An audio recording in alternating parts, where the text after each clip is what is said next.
The morning my grandmother's attorney called to tell me I'd inherited the ranch, I was elbow-deep in a sink full of dishes at the diner where I'd worked for 6 years.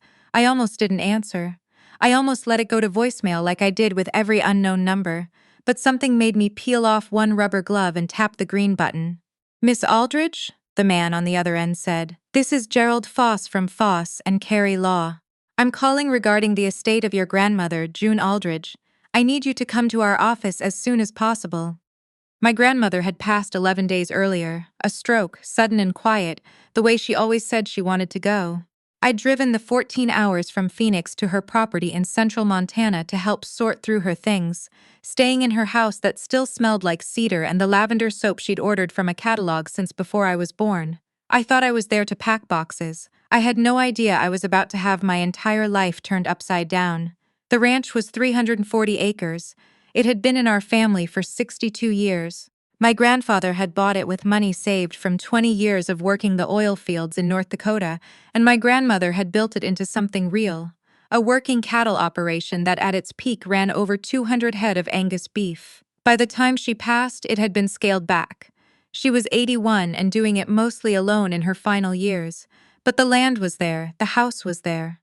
The barn, the equipment shed, the water rights, the mineral rights. An independent appraiser later told me the whole property was worth just under $2 million. I am my grandmother's only grandchild on her side.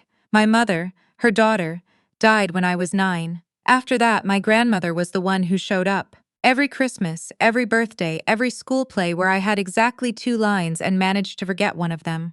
She was there.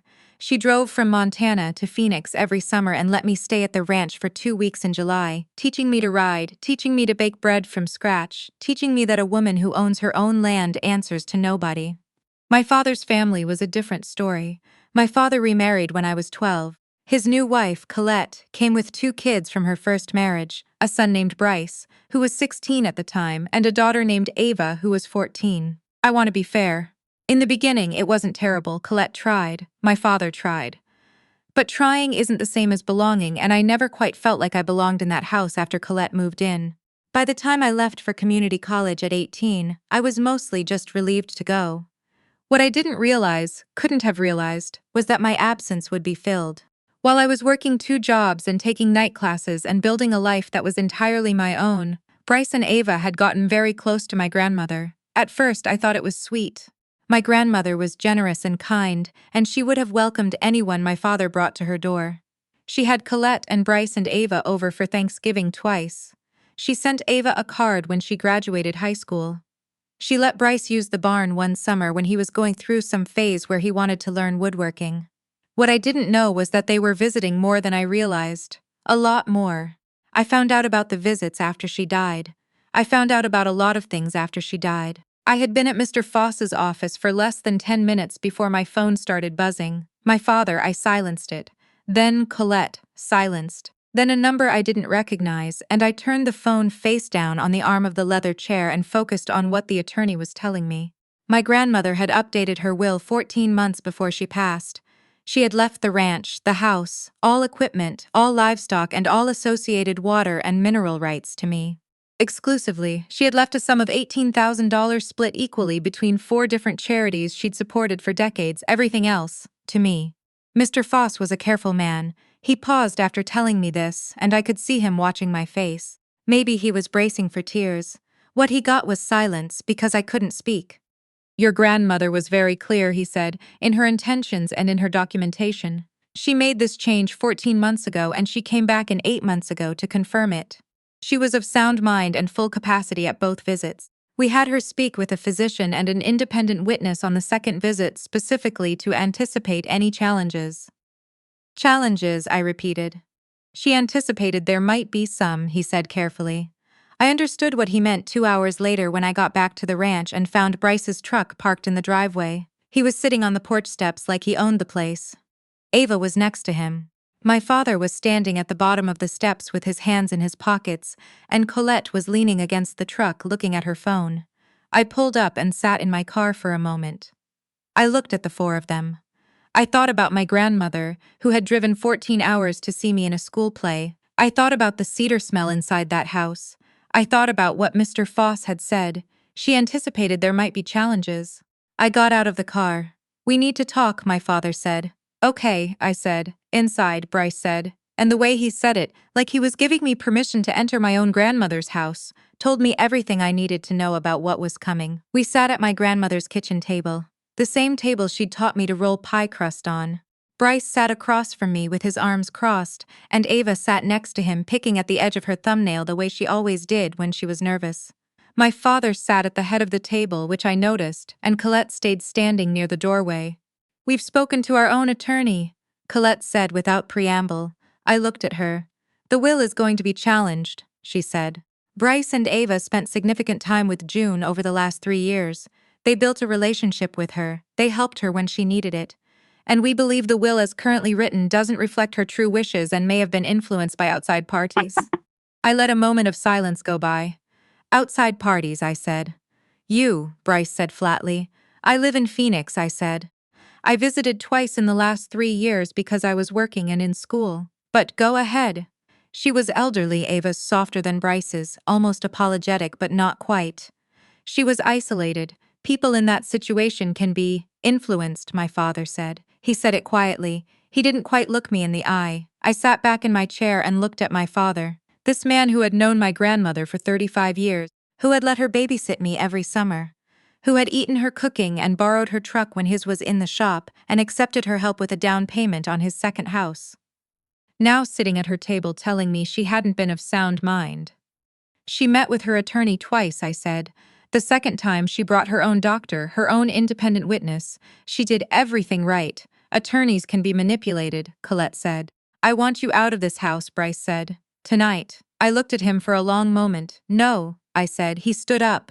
He had maybe 5 inches on me and he used all of them, stepping around the table to position himself between me and the doorway. "This property is in dispute," he said. "Until the courts settle this, nobody should be living here. I have documentation from the attorney showing I am the legal heir to this property," I said. "If you would like to discuss anything further, you can do it through Mr. Foss, and if you're not off this property in the next 10 minutes, I'm calling the sheriff." For a moment nobody moved. Then Colette made a sound, not quite a laugh, something uglier, and pushed off the doorframe. "You think you can just waltz in here and take everything, after barely showing up for years?" "She left it to me," I said. "Not because I showed up more. Because she knew me. She knew who I actually was."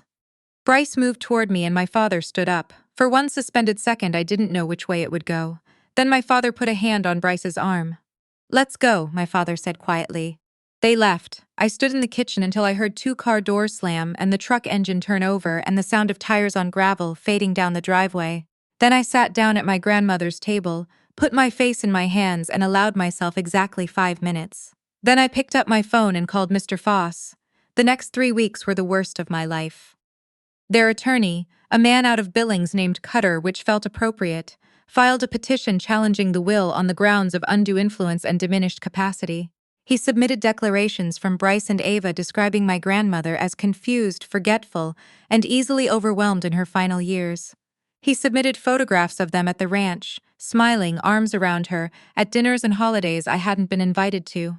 He filed a motion asking the court to appoint a neutral administrator to manage the estate during the proceedings, which would have effectively locked me out of the ranch until the case was resolved.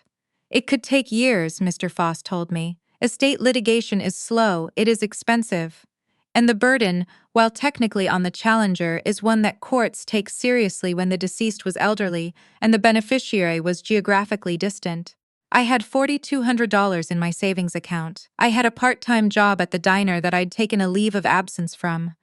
I had a grandmother's house full of her things and 62 years of family land and a letter she had written me, sealed and held with Mr. Foss, to be opened only if the will was challenged.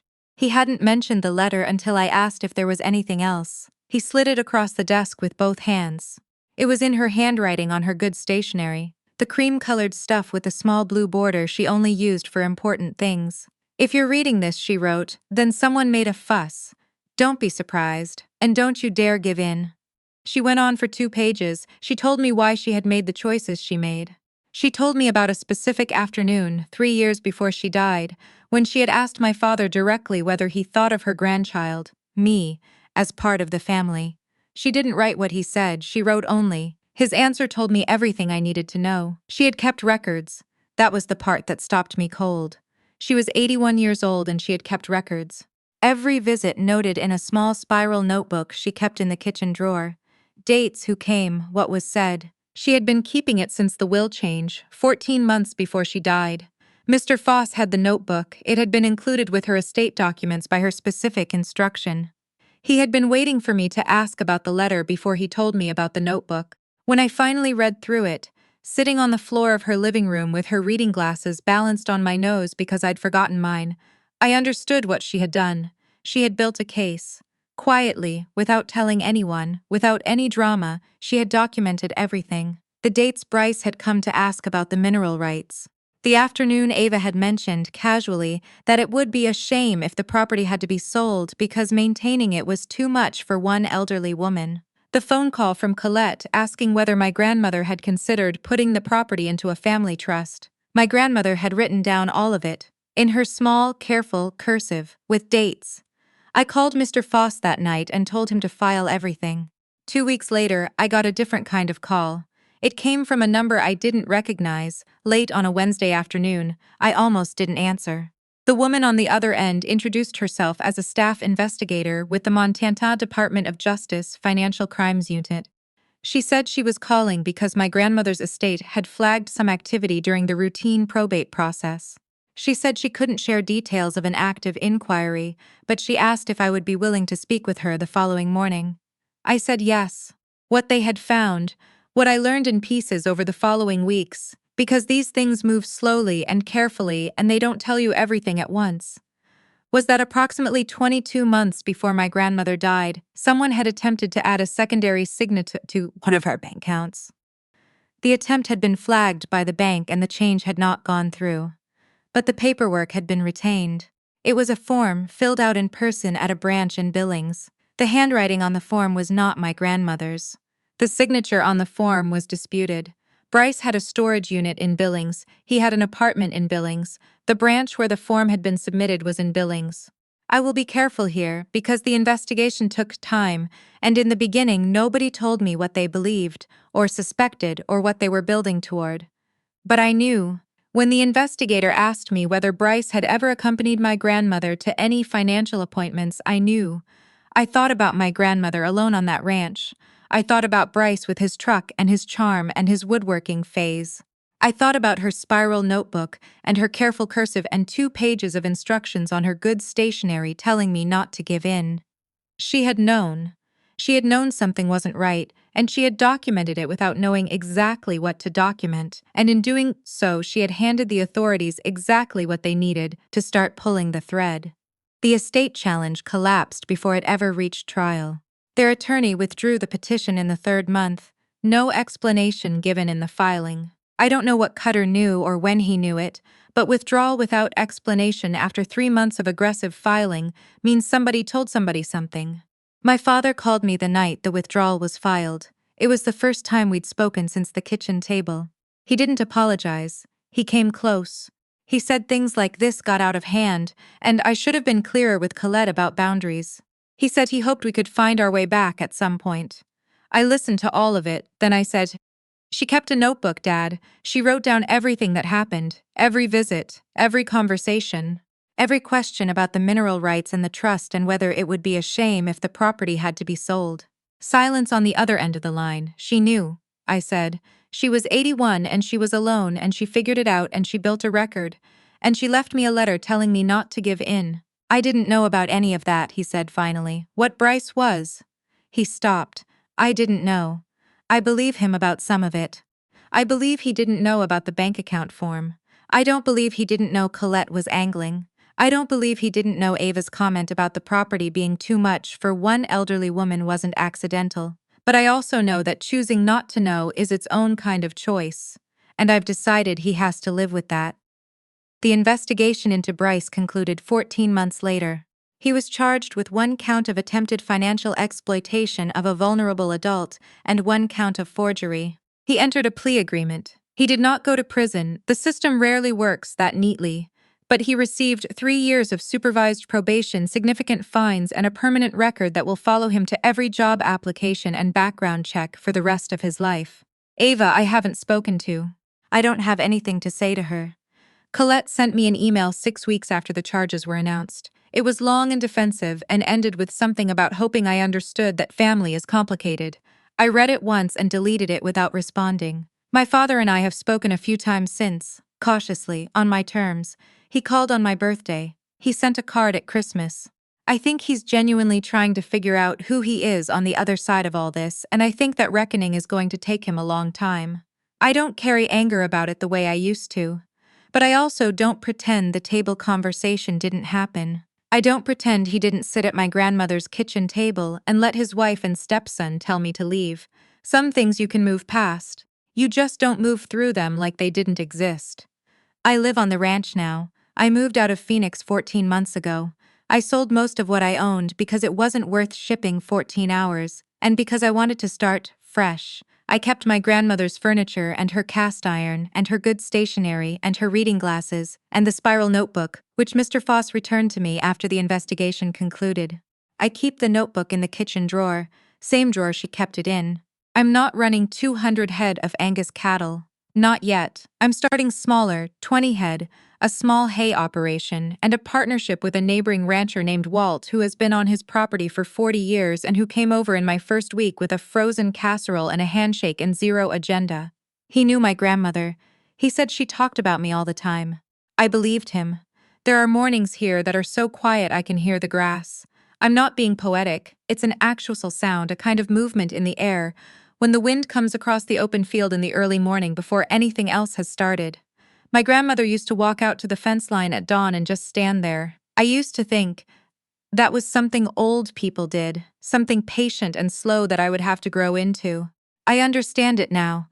I stand at the fence line some mornings, and I think about her sitting at her kitchen table with her spiral notebook and her careful planning. I think about a woman who was 81 years old, who knew something was wrong, who didn't panic and didn't confront and didn't make a scene, who just quietly, carefully wrote it all down. She gave me the land. But she also left me something harder to measure, something I find myself reaching for every time a decision feels impossible, or a situation feels unfair, or I start to feel like the ground is shifting under me. She left me the example of what it looks like when someone knows exactly who she is. I don't need to give them mercy. She didn't ask me to. She asked me not to give in, and I didn't. And the ranch is mine. And on the mornings when the grass makes that sound and the sky is still that dark blue before the sun clears the ridge, I think about her and I feel something I don't have a word for. It's not quite peace. It's more like completion. She knew I would be okay. She made sure of it.